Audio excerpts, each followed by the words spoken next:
Hi! Hello! నమస్తే beautiful people. అందరూ బాగున్నారా? ఐ హోప్ అందరూ బాగున్నారని అనుకుంటున్నాను. Welcome back to our channel. వైజాగ్‌లో ఆర్‌కే బీచ్ దగ్గర ఎవ్రీ ఇయర్ కోటి లింగాలతో మహా పెద్ద శివలింగం తయారు చేస్తారని అందరికీ తెలిసిందే కదా! ఈ సంవత్సరం కూడా అలాగే పెట్టారన్నమాట.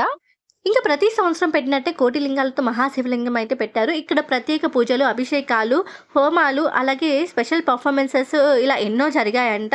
మేమైతే శివరాత్రి రోజు వెళ్ళడం కుదరలేదు. మా ఇంటి దగ్గరలో ఉన్న టెంపుల్‌కైతే వెళ్ళాం ఆ రోజు.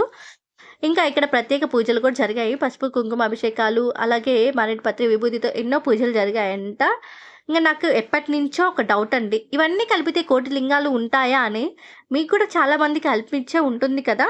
నాకు ఎప్పటినుంచో అనిపిస్తుంది. ఈసారైతే అక్కడ వాళ్ళని అడిగి క్లారిఫై చేసుకున్నాను. ఇప్పుడు మీకు చూపిస్తున్న శివలింగం మీద 3000 వరకు శివలింగ రూపులైతే ఉంటాయంట.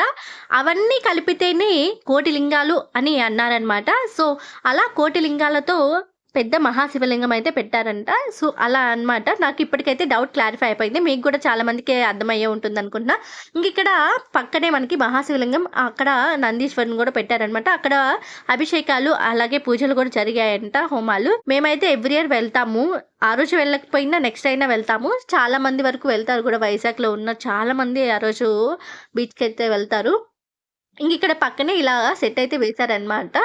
అక్కడ చాలా బావుంది. ఇంగ తర్వాత శివరాత్రి రోజు ఉపవాసం ఉండి జాగారం ఉన్నవాళ్ళు నెక్స్ట్ డే మార్నింగ్ అయితే సముద్ర స్నానాలు చేస్తారు. సముద్ర స్నానాలు చేసేవాళ్ళు సముద్ర స్నానాలు చేస్తారు. లేదు కుదరని వాళ్ళైతే నది దగ్గర ఉన్న వాళ్ళు నది స్నానాలు కూడా చేస్తారనమాట.